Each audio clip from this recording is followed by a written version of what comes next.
Les poules, c'est vraiment pas cool. Salut à tous.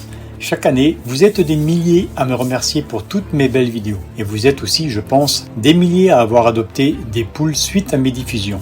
Pour les années à venir, ça risque de changer parce que j'en ai un petit peu marre de vous montrer la meilleure facette de mes poules. Ces 2 épisodes s'adressent à tous, mais surtout à toi qui doute et qui hésite encore à adopter des poules. Personne ici pourra me contredire puisque tout est vrai.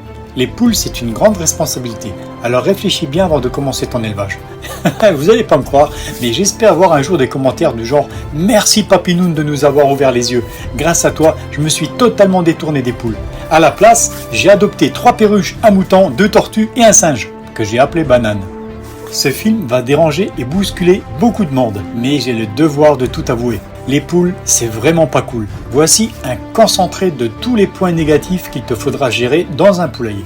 Pour commencer, l'inconvénient majeur d'avoir des poules, c'est le nettoyage du poulailler. C'est vraiment pas évident de ramasser toutes ces fientes malodorantes. Les poules, c'est vraiment pas cool.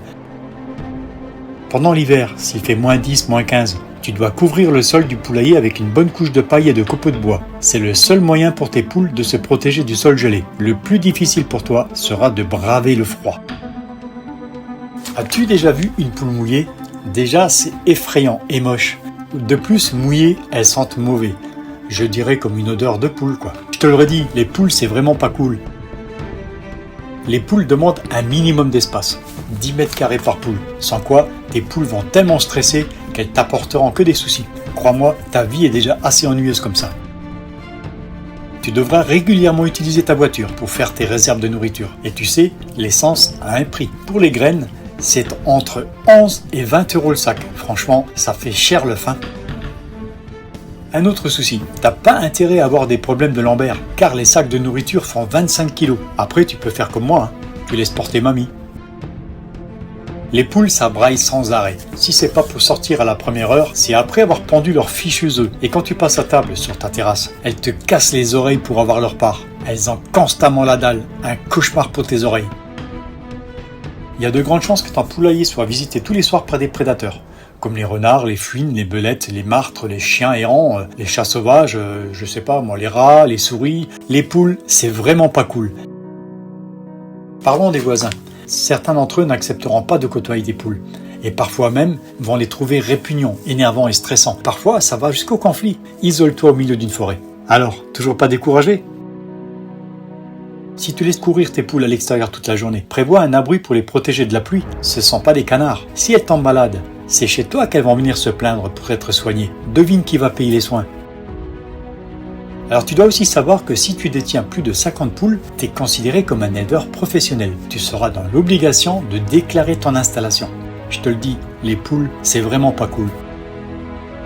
Les odeurs, parfois ça pue vraiment pas bon. Si tu leur donnes de la viande par exemple, les fientes auront la même odeur que ton caca à toi. En comparaison, la bouse de vache, c'est de la lavande. Avoir un coq dans un poulailler, c'est utile pour protéger tes poules. Le souci, c'est que, à force de les cocher, elles se retrouvent déplumées. Alors, toujours pas découragé ? Un conseil, ne laisse jamais tes poules courir dans ton potager. Elles vont se goinfrer jusqu'à plus fin, ou plutôt jusqu'à ta dernière carotte. Elles sont toujours à la recherche de nourriture et se moquent bien du travail qu'il t'a fallu pour aménager ton potager. Les poules, c'est vraiment pas cool. Les poules sont de vraies tondeuses à gazon. C'est génial, ça te fait faire gagner énormément de travail. Seulement, après leur passage, le terrain ne ressemble plus à rien. Un vrai désert.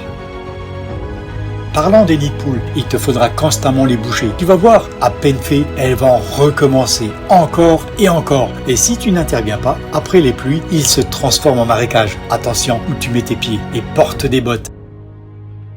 En 30 ans, il m'est arrivé 2 fois de voir une poule et un coq tomber raides morts devant mes pieds. J'étais là à regarder comme un con, impuissant. J'étais obligé de ramasser les cadavres pour les enterrer parce que c'est trop risqué de les consommer. Et oublie la pierre tombale, ça va te coûter un bras. Le truc qui m'énerve le plus, c'est de courir tous les matins au poulailler pour ouvrir la porte. Qu'est-ce que c'est fatigant. En fin de journée, il faut à nouveau courir pour les fermer. Et là, fais gaffe, n'oublie jamais de fermer le soir, car les prédateurs, eux, ne manquent jamais une visite. Une partie de tes poules vont adorer le maïs. Le problème, c'est que l'excès de maïs va les faire gonfler comme des ballons. Il va falloir que tu gères le problème, car si elles explosent, faudra pas te plaindre. Les poules, c'est vraiment pas cool. Si une de tes poules tombe malade, c'est pas grave, il existe toute une panoplie de nutriments pour les soigner. Mais si ta poule a un vrai problème que tu n'arrives pas à soigner, c'est direction le vétérinaire, ça va te coûter une jambe. Les poules, quand elles font la mue, c'est horrible et moche comme tout. En fin d'année, passé 18 mois, elles perdent une grande partie de leurs plumes. Et qu'est-ce qu'elles sont laides sans plumes. Alors, toujours pas découragé? C'est pas tout. Pendant la mue, elles cessent de pondre et ça peut durer 2 mois. Imagine, elles cessent de pondre mais continuent à bouffer, comme si tout était normal. Je te le redis, les poules, c'est vraiment pas cool. Lorsqu'une poule prend des bains de sable ou de terre par temps sec, ça crée pas mal de poussière. Là aussi, attention à tes voisins. Alors, toujours pas découragé? Encore un truc qui va te tourmenter, les poules pondeuses par exemple. Après 3 ans, elles pondent que dalle, enfin quasiment plus rien par rapport aux 3 premières années. Non seulement elles cessent de pondre, mais continuent à bouffer gratos. Je me rappelle bien de ma grand-mère quand elle plongeait les poules dans l'eau bouillante pour les déplumer plus facilement. L'odeur était insupportable, il y avait des plumes partout. Depuis ce temps, j'ai plus mangé de poulet, uniquement des nuggets. Alors, toujours pas découragé? Attendez la suite. Salut, bye!